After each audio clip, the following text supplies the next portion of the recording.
Okay, thank you. Good evening, everyone. Welcome to the February 10th, 2020 Education Committee Board meeting.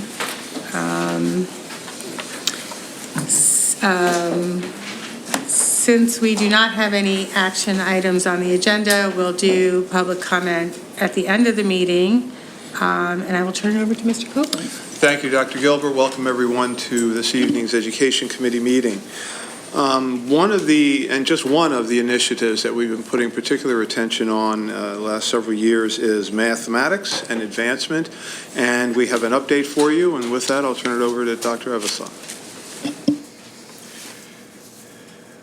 Thank you, Mr. Copeland. Good evening, everyone. Good evening.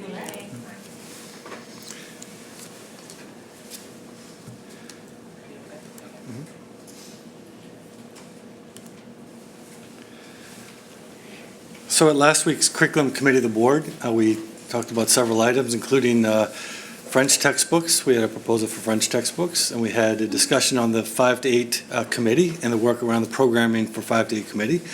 And we talked about math advancement, and so we were bringing forward this evening a presentation about the math advancement, particularly the summer advancement opportunities in Math 8. But those, and understanding those, really will be most beneficial when you have a little bit of a historical review of the math sequence and how the programming in math has changed over the last several years. And then review a few of our next steps included the implementation timeline, the current sequence, and where we have students accelerating throughout that sequence, and the logistics of the new Math 8 summer option, which we are proposing for this summer. So when we looked at math the last couple of years, we were asking ourselves, why are we doing this and what problems will this solve? So we sought out in re-examining our math program to solve several issues, both curriculum, assessment, and instruction. From the curriculum lens, we wanted the sequence to align more closely with grade level standards to ensure that all grade level standards were taught throughout the curriculum. From a content standpoint, minimize the content demands for grade 8 students. Now, why grade 8 students particularly? Because grade 8 students, more than other students, we had many 8th grade students who were not taking 8th grade math. They were either taking algebra part 2, geometry, and were farther removed from Math 8 standards, and sometimes our curriculum was at the expense of those Math 8 standards not being as taught as closely as it should be, and that problem has been fixed. And maybe most importantly is looking at a curriculum from an equity lens. And how are we going to provide opportunities for students to access higher level math at various points in their math development, knowing that not every student is going to develop in math at the same timeline, and making sure that we have access points for students and opportunities for students throughout their elementary, middle, and high school experience. From an assessment standpoint, the changing of the math curriculum and sequencing is going to reduce the double testing in the middle school. So most of our middle school students currently test both in PSSA math and Keystone algebra in middle school. With the revised integrated math sequence, fewer students will be double testing in middle school, with the Keystone exam course being integrated 2. So integrated 2 will move most of the Keystone testing to the high school. And from an instructional lens, the integrated math program was adopted with an emphasis on increasing math inquiry, allowing students to really explore in mathematics and apply, and obviously increase student engagement and inquiry in mathematics. So just a brief review of the timeline, and this was the timeline that we shared in 2018 when the math sequence was reviewed, and we're on schedule with all of these. So everything that happened in 18-19, we piloted selected integrated math units. And then 1920, you can see several items that happened in 1920, all of which have been implemented, including the addition of the Math 7 course, the Math 7-8 course, the Math 8 course. So those are some renaming and alignment. And then what hasn't happened yet is the Math 8 bridge. And so I'll talk a little bit about some of the context with that. This is also the first year for Integrated 1, which replaced Algebra 1 in the sequence, and Integrated 1 is offered at both at the middle schools and the high school level. Next year will be the first year of Integrated 2, which will be replacing the geometry course that's in the current sequence. So I'm going to spend a few moments just talking about the sequencing and how students can transition through the math sequence and what opportunities they have to accelerate. So if you can think of where we were traditionally, a few years ago, we had students after Math 4, in their 4th grade year was a very big year for students in the district because we went through the process of determining what students after the 4th grade year would be in accelerated math in their 5th grade year. And then they would either remain in that accelerated level or not throughout their middle school experience, and then have opportunities to advance once they got to high school. So we really wanted to approach that systematically from a different perspective and allow students several opportunities to accelerate or advance throughout the math sequence. So if you think of our current numbers, currently our 4th grade student, almost every student in 4th grade is in Math 4. As we transition to Math 5 after 4th grade year, students are they go through an evaluation and an assessment, and some of those students qualify immediately for Math 6 in 5th grade or advancement. Other students may not qualify right exactly by the criteria, and they're afforded an option of a summer bridge program that allows them to take some additional programming and instruction over the summer, allows them to access Math 6 in 5th grade.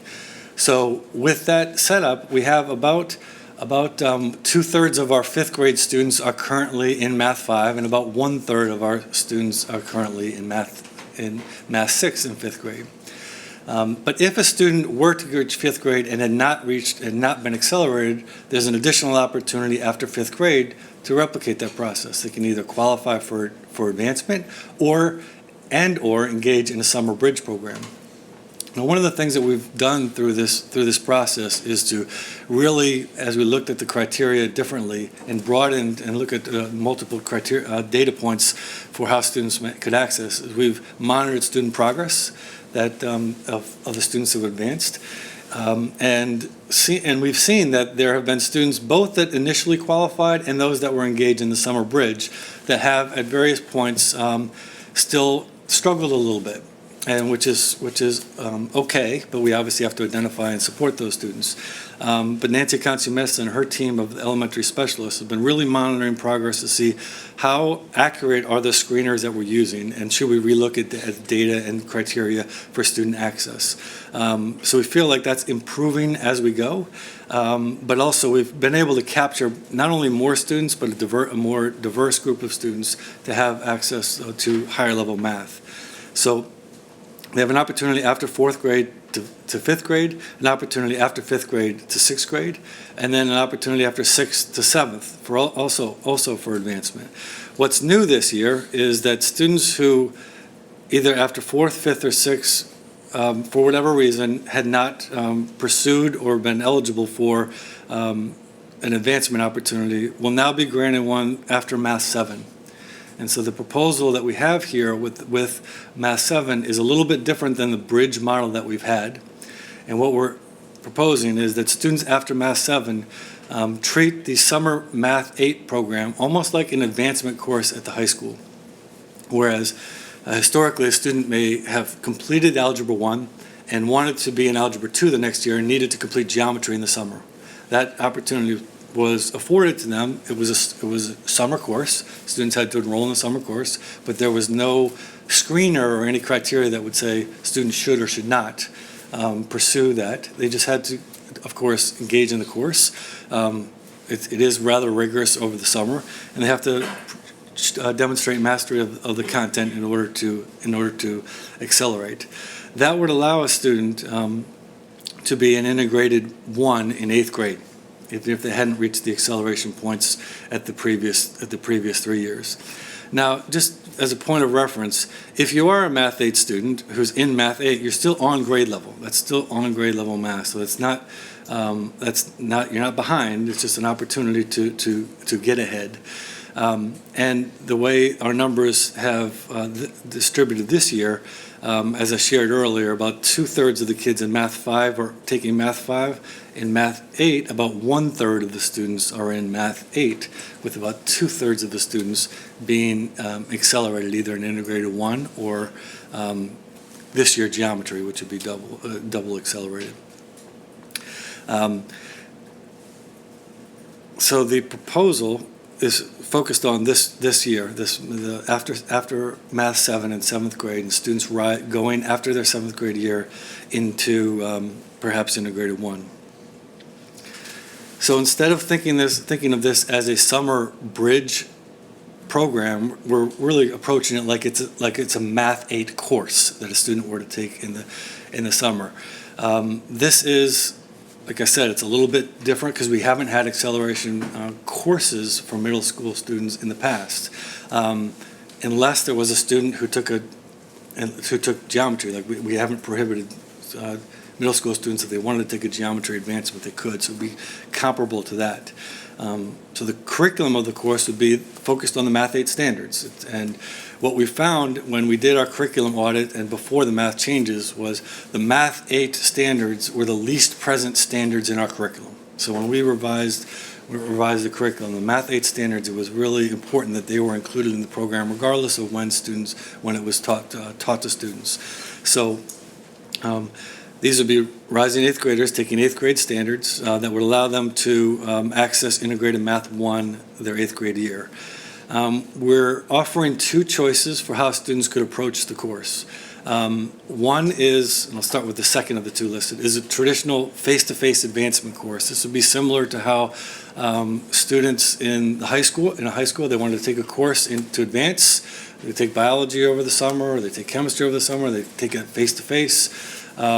With the teacher, and that would allow them to move to the next course in the sequence.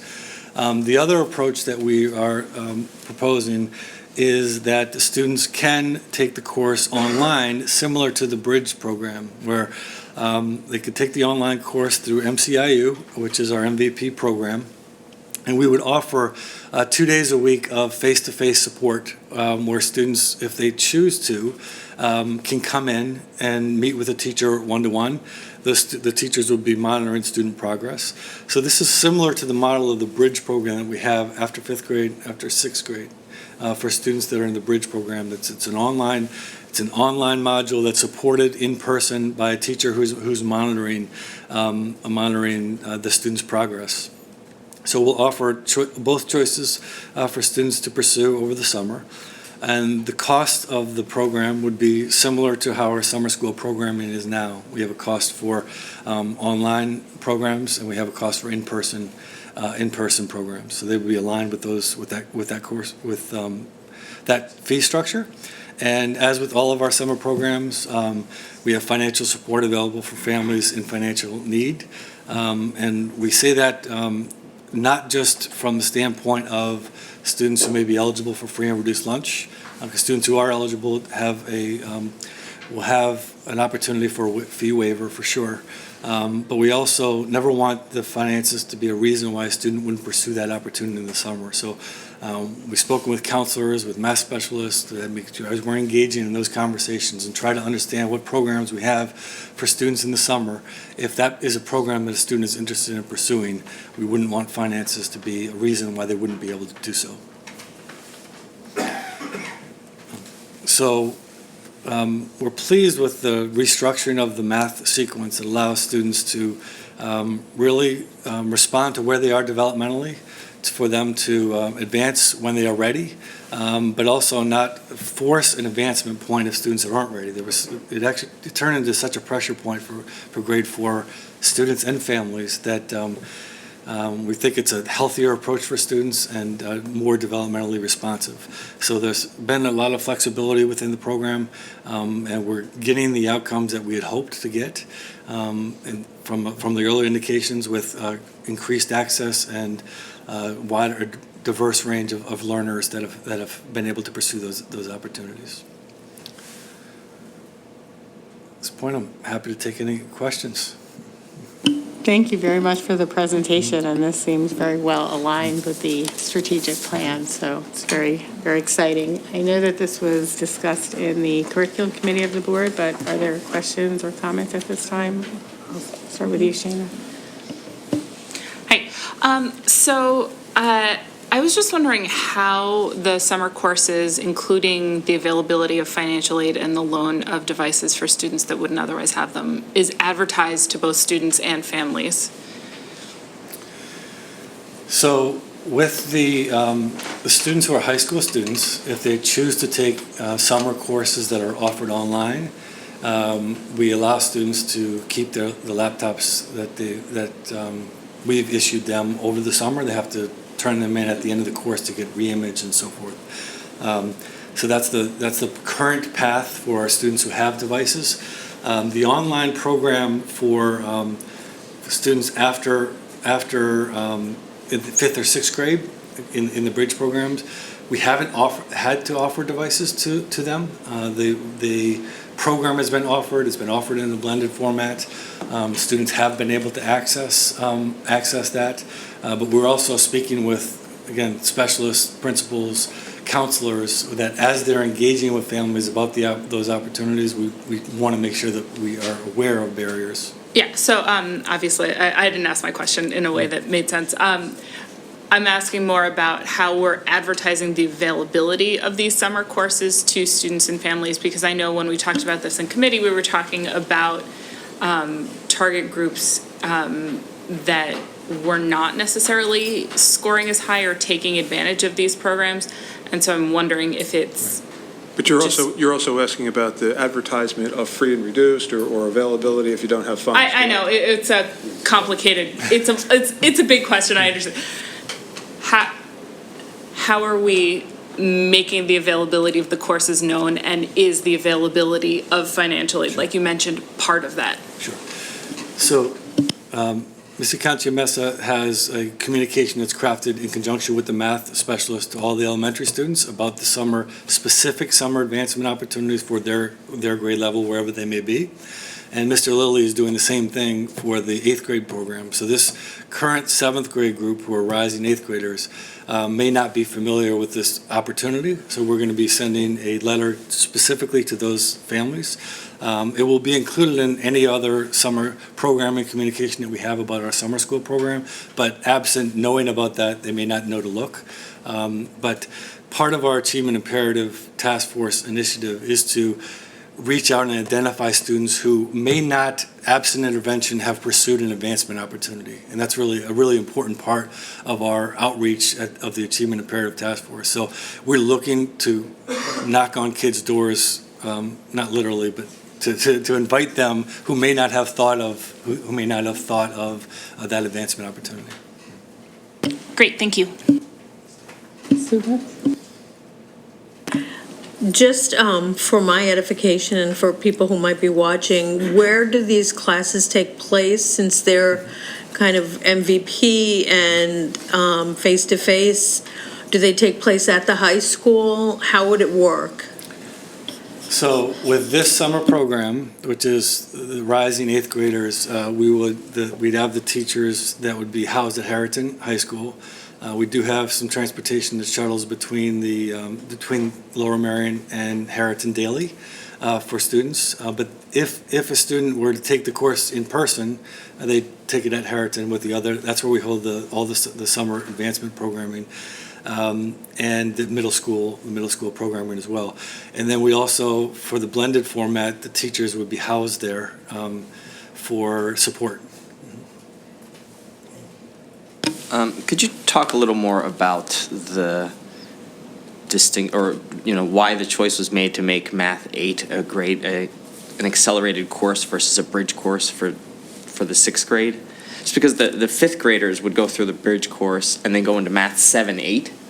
Do you have any concerns about that not being sufficient to prepare them for, like 7th and 8th grade in 1 year? No. So let me make sure I'm answering your question correctly. So the Math 7-8 is a combined course that was revised from pre-algebra to ensure that both Math 7 and Math 8 standards were appropriately addressed. So students who, after fourth grade, were advanced in fifth grade, they took Math 6. They would go to the accelerated Math 7-8. Likewise, students after fifth grade, rising sixth graders could go to that as well.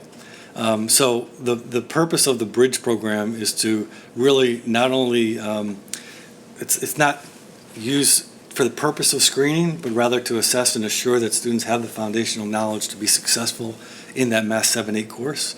So a student has to demonstrate a solid foundational knowledge of Math 6 content before they're going to enter the Math 7 or the Math 7-8 course. But that means they would need to acquire the sixth grade math content in Math 5. Or Correct. have it through some other means. Correct.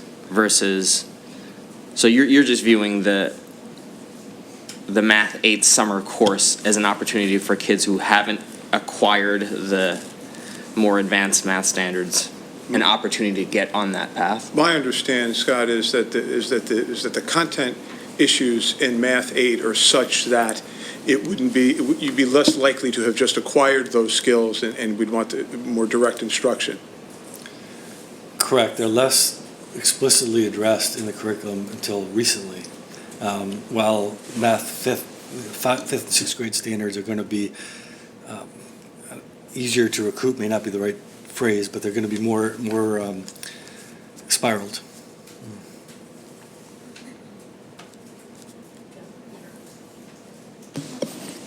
Thank you again for the presentation. A question that I have is, is there some way to have a preview of what these, either the Bridge or what the Summer 8 course, acceleration course, could look like? Is there a way to put together some sort of kind of just like a video preview so kids can get an idea, families can get an idea of a typical day in the classroom or a typical day in the online space, the amount of work, that kind of thing. More than just, the letter discussing it, but really like a commercial, like an infomercial about the course options. Well, we'll be speaking with the students that are in the current 7th grade students that are considering the Math 8, and we can share anecdotally what that experience has been for students that are taking online courses. We also have encouraged families to have conversations with the representatives at the IU about MVP and about what the rigor of the course may look like. But as far as previewing the content is pretty easy for families and students to access because they're directly aligned with the Math 8 standards, which are easily accessible online. But the experience of what it could look like online will be more anecdotal. And when you say MVP, you mean the Math Vision Project?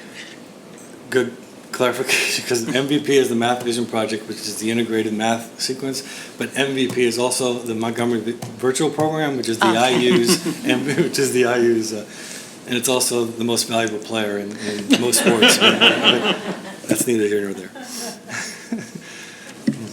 I'd like to ask sort of a follow-up question to that, or maybe it's a recommendation, to share with families the time frame. I'm thinking less about content, but more about if you did the face-to-face class, you would be in school at Harriton for this number of hours every, Monday through Friday for X number of weeks. But to also do that for the online piece of it, you can expect to spend this number of hours on that. I know with the health virtual class, a lot of times people don't go into it understanding that it's 100-some hours of time that they have to be on a screen. And they think that they can do it just in 2 weeks, and that's not really, there aren't really enough hours in the day. So I think it would just be helpful to provide that information as well. Okay. Thank you. Oh, I guess, and last follow-up, everyone has the option to do that blended approach, but there would need to be a minimum level of students coming that sign up for the actual class, the in-person class, for that class to be run? Correct. So similar to how we run advancement courses now, if there's 15 or more students, we'll run the course in person. If not, we'll offer it online. Thank you. Are there other questions? Other questions? Okay, great. Thank you very much. Well, okay. At this time, we will take audience recognition, that is public comment on any issue at all. Is there anyone who would like to come and ask a question or comment at this time? I have 2 signups. Oh, we've got 2 Graham signed up. and Sam can come on up. Okay. There you go. Why were they saying that? They didn't know what was going on. I have no idea. Is this a joint? Yeah. What are they doing? Where's the? Just like highlight and stuff. Yeah, I'll just explain what we did. So we're planning to make a more. Oh, hello. I'm Sam. I'm a student at Harriton High School. I'm also the student council vice president at Harriton. We're planning to make a more full presentation about this later, and we've been coordinating that separately from this. But essentially, we just wanted to share something that we did recently that we thought provided some valuable insight into the issue of school start times. So we coordinated with Radnor's administration and Radnor Student Council to bring a group of Radnor students over to Harriton High School and have those students kind of form a panel and talk to our students about their experience shifting school start times and how they've gone through the change, what they've thought of it, and some of the implications it's had for them. We recently completed that panel about a week ago, and we had about 30 Harriton students come. The panel was 5 Radnor students. We did our best to make sure that we had at least one athlete, one student very involved in extracurriculars. Obviously, it's impossible to get a totally representative kind of slice of the Radnor high school population, but we did our best given the constraints we had to kind of get one student from every little niche of the school. The panel, I would say, was incredibly successful, and it really spurred a lot of discussion. We had some teachers come in and ask questions. Multiple administrators from our school came in to listen in for a while. Then after the panel, we conducted an exit survey of everyone that attended to see how their opinion might have shifted as a result of the panel and see if any questions were answered or if any new questions came up. So as I said again, we'll have a full presentation on this soon. The preliminary results showed that every single person that went to the panel came out more convinced that school start times would be a good option for the district and were heavily convinced that there were that a lot of the downsides and negatives they had previously thought would have been large problems were in fact potentially not as large problems once the change was actually put into practice. So I believe the average, we asked students to rate before the panel what their opinion was on school start times on a scale of 1 to 10, and then after again, and I think the average increase was about 3 or 4. So I'm going to turn it over to Graham now to talk a little bit more about it. Thanks, Sam. I'm Graham, also with Harriton Student Council.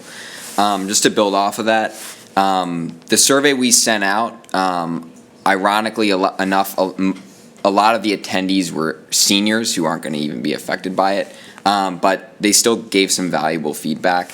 And generally, the consensus was that this panel showed the current Harriton students that a lot of their concerns about personal schedules in terms of, I'm going to have my field hockey practice later, or how am I going to get home and do this or that. Those seem to be pretty mitigated from the panel, and we collected testimonials from the students in that exit survey, and they definitely showed that the Radnor students definitely were able to show them that little worries that they had going into it really weren't a big deal at the end of the day. One student said, quote, "They, as in the Radnor students, explained to us how these concerns were mitigated and became more or less non-existent once the change finally went through. Sports, for example, became not a problem at all, and they actually feel athletics have improved," end quote. So that's just one example of a Harriton student seeing that, going into the panel, they felt athletics were primarily their concern, and then going out of the panel, they realized that there were a few Radnor student athletes on that panel, and they realized that they really didn't have too much trouble with managing their after-school activities with the later start time and the later dismissal time. And their current schedule is relatively similar to our proposed one. It's the high school's 8:30 to 3:10. And one thing that they did say was pretty interesting, and the principal, Mrs. Kevgas of Radnor, was there. She was explaining how they've tried to, for most student athletes, give them a free period or a gym class at the end of the day. They don't have the same, I'm sure you know, they don't have the same schedule as the high schools here, where it cycles depending on the letter day. The order changes. Their order, I believe, is the same throughout every day. So they always are going to have that 8th period available at the end of the day if they were an athlete to go to practice early, especially for crew, in order to save daylight on the water. I know that a lot of the students did benefit from that 8th period set. And it's something that we could consider going and do it, even though I know it'd be hard with our current schedule. And then also something interesting that I saw was a lot of them were saying how they now have time to eat breakfast. And coming from myself, I felt that was very important, since even if I do have like a free set in the beginning of the day and I can go to school at 8:30, I definitely do have time to eat breakfast, and I definitely do have more time in the morning, just to not just have to rush and go right to school. So that definitely stood out to me. And there were some students on the panel who were against school start times, but those typically were for very niche reasons, like having one student had to watch his brother after school. But generally, again, most of the panelists were really enthusiastic and glad that Radnor decided to push back. So again, we're going to possibly present this later on, maybe on March 3rd, but thank you for your time. Thank you for taking the time to organize this, both of you, Sam and Graham, and I know that we're going to be hearing more from you soon, so we look forward to that. That's it, and then I have the correct dates if you'd like me to say them. Since they were wrong on board docs. Is that okay? You can read the correct, I knew it still wasn't January. I know. Thursday, February 13th at 8:30 a.m., we have the Facilities and Purchasing Committee meeting, and then on Tuesday, February 18th is the next regular business board meeting, and that's at 8 p.m., and both are in this room. Thank you. Thank you, and with that, we are adjourned. Thank you, everyone.